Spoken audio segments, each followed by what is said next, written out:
നമസ്കാരം. ഞാൻ ദൂരദർശൻ്റെ ഒരു ചർച്ചയിൽ പങ്കെടുക്കുകയായിരുന്നു കുറച്ചു മുമ്പ്. ഇന്ന് വിഷയം നമ്മുടെ തൂഫാനുമായിട്ട് ബന്ധപ്പെട്ട് കോൺഗ്രസ്സുകാരനായ ഒരു വ്യക്തിയെ, അദ്ദേഹം മുഖ്യമന്ത്രിയുടെ സോഷ്യൽ മീഡിയ കോർഡിനേറ്റർ എന്ന് സ്വയം അവകാശപ്പെട്ട ഒരു വ്യക്തിയെ പോലീസ് അറസ്റ്റ് ചെയ്യുന്നു. അപ്പോൾ മുഖ്യമന്ത്രിയുടെ ഓഫീസ് ലഹരി കടത്തിൻ്റെ അല്ലെങ്കിൽ ലഹരി മരുന്നിൻ്റെ വിൽപ്പന കേന്ദ്രമാണെന്ന് ചില ആരോപണങ്ങൾ പ്രതിപക്ഷവും ചിലരൊക്കെ ഉന്നയിക്കുന്നു.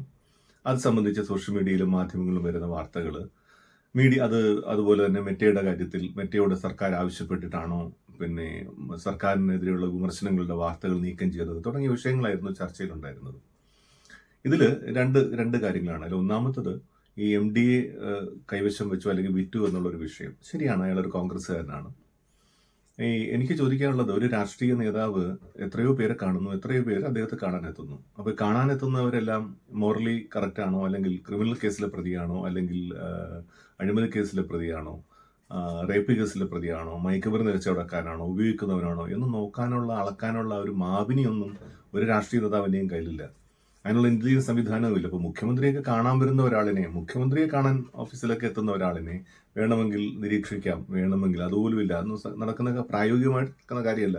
അതൊന്നും രാഷ്ട്രീയ പാർട്ടികളിൽ പോലും അത് നടക്കുന്ന കാര്യമല്ല. അപ്പോൾ ഇവിടുത്തെ ചോദ്യം, 2021 മുഖ്യമന്ത്രി അയാളെ കണ്ടത്, അല്ലെങ്കിൽ മുഖ്യമന്ത്രി പറഞ്ഞത് 2023 നവകേരള സദസ്സുമായിട്ട് ബന്ധപ്പെട്ടാണ് കണ്ടതെന്ന് പറയുന്നു.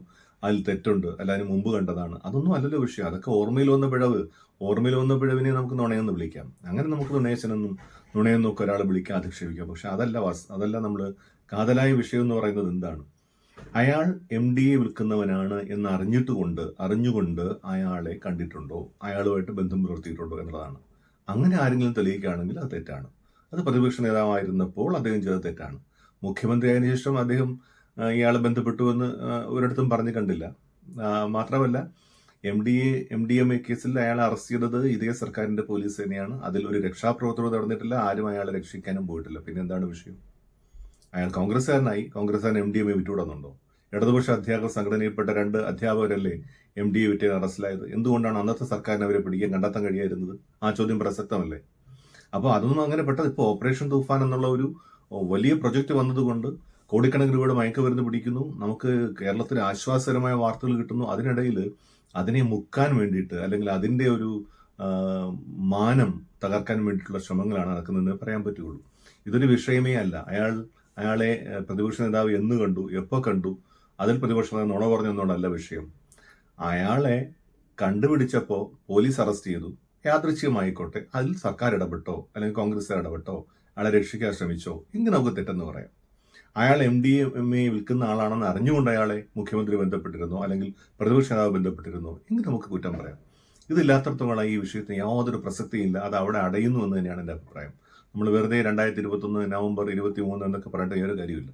ഇനി മെറ്റയുടെ വിഷയത്തിൽ, മെറ്റയോട് സർക്കാർ ആവശ്യപ്പെട്ടിട്ടല്ല മെറ്റ നീക്കം ചെയ്യുന്നത് മുഖ്യമന്ത്രി പറയുമ്പോൾ അത് നമ്മൾ വിശ്വസിക്കാതിരിക്കണമെങ്കിൽ സർക്കാർ ആവശ്യപ്പെട്ടിട്ടാണ് മെറ്റ അത് നീക്കം ചെയ്തത് എന്നുള്ള ഒരു രേഖ നമ്മുടെ മുന്നിൽ ഉണ്ടാകണം, ഔദ്യോഗിക രേഖ. അതാര് തരേണ്ടതാണ്? മെറ്റ ഔദ്യോഗികമായിട്ട് തരേണ്ടതാണ്. മെറ്റ ഔദ്യോഗികമായിട്ട് അവർക്ക് പരാതി കൊടുത്ത മാധ്യമത്തിന് കൊടുക്കണം. എന്ത് കൊടുക്കണം?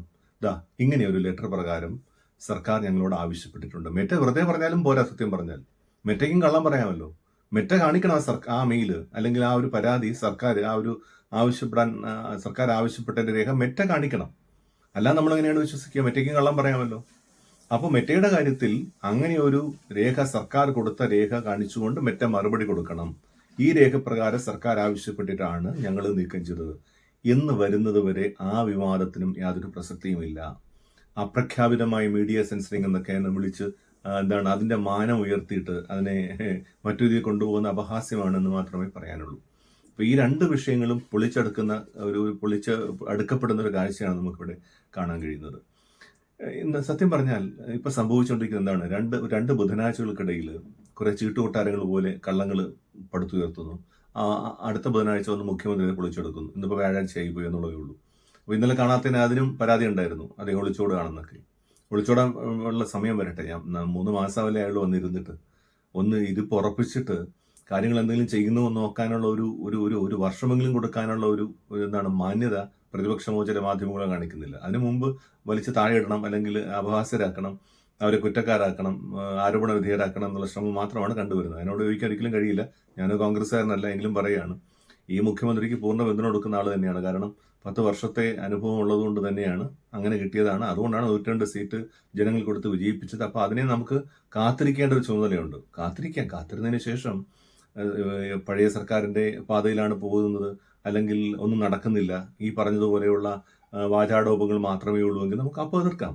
അതുവരെ സപ്പോർട്ട് കൊടുത്തേ പറ്റുള്ളൂ. കാരണം നമ്മുടെ സംസ്ഥാനം വലുതാണ്, സംസ്ഥാനത്തിന്റെ വികസനം വലുതാണ്, നമ്മുടെ രാജ്യം വലുതാണ്, രാജ്യത്തിന്റെ വികസനം വലുതാണ്. എനിക്ക് രാജ്യത്തോടുള്ള കാഴ്ചപ്പാടിൽ തന്നെയാണ്. രാജ്യത്ത് ഇപ്പോൾ ഭരിക്കുന്ന മുന്നണിയെ ഞാൻ പിന്തുണയ്ക്കുന്നു. അത് ഞാൻ ആ മുന്നണിയുടെ ഭാഗമായതുകൊണ്ടോ ആ പാർട്ടിക്കാരനായതുകൊണ്ടോ അല്ല, മറിച്ച് എൻ്റെ രാജ്യത്തിന്റെ സുരക്ഷയും എൻ്റെ രാജ്യത്തിന്റെ വികസനവും എനിക്ക് പ്രധാനമാണ്. ഞാനത് കാണുന്നുണ്ട്. അവിടെ വീഴ്ചകളുണ്ട്, ഇല്ലെന്ന് പറയുന്നില്ല. ആ വീഴ്ചകൾ ഞാൻ ചൂണ്ടിക്കാണിക്കും, നമ്മളും ചൂണ്ടിക്കാണിക്കണം. പക്ഷേ വീഴ്ചകളെ മാത്രം പെരുപ്പിച്ച് കാണിച്ചുകൊണ്ട് ഒരു സർക്കാരിനെ ദുർബലപ്പെടുത്തി രാജ്യത്തെ അസ്ഥിരപ്പെടുത്താൻ ശ്രമിക്കുന്നതും, അതുപോലെ തന്നെ ഇല്ലാത്ത വീഴ്ചകളുടെയും വ്യക്തിധിക്ഷേപങ്ങളുടെയും പേരിൽ ഒരു സംസ്ഥാന സർക്കാരിനെ ദ്രോഹിക്കാൻ ശ്രമിക്കുന്നതും രണ്ടും ഞാൻ ഒരുപോലെ എതിർക്കുന്നു.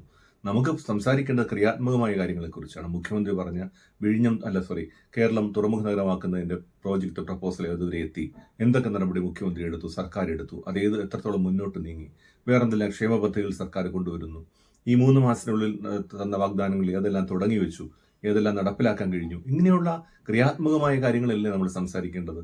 അല്ലാതെ നമുക്ക് നമ്മുടെ സമൂഹത്തിനോ നമ്മുടെ സംസ്ഥാനത്തിനോ യാതൊരു ഗുണവുമില്ലാത്ത കാര്യങ്ങളെക്കുറിച്ച് സംസാരിച്ച് വന്ദേമാതരം പോലുള്ള വിഷയങ്ങൾ, വന്ദേമാതരം അതിന്റെ വഴിക്ക് നടക്കട്ടെന്നേ, അത് നമുക്ക് കാണാമല്ലോ. അതുകൊണ്ട് വല്ല സംഭവിക്കുന്നെങ്കിൽ എന്താണ് സംഭവിക്കുക എന്നുള്ളത് ഞാൻ പല പ്രാവശ്യം എഴുതി കഴിഞ്ഞതാണത്. അതിനെ ഞാൻ താരതമ്യം ചെയ്തു. ഞാനിപ്പോൾ ആ വിഷയം ഇവിടെ കൊണ്ടുവരുന്നില്ല. ഞാൻ പറഞ്ഞത് അപ്രസക്തമായ വിഷയങ്ങളെയാണ് ഇപ്പോൾ പ്രൊജക്റ്റ് ചെയ്തുകൊണ്ട് വരുന്നത്. അതൊരു നല്ല രീതിയല്ല. കേരളത്തിന്റെ വികസനമാണ്, കേരളത്തിന്റെ ഭാവിയാണ്, നമ്മുടെ ചെറുപ്പക്കാരുടെ ഭാവിയാണ്, നമ്മുടെ കുട്ടികളുടെ ഭാവിയാണ് നമ്മുടെ മുന്നിൽ ഉണ്ടാവേണ്ടത്.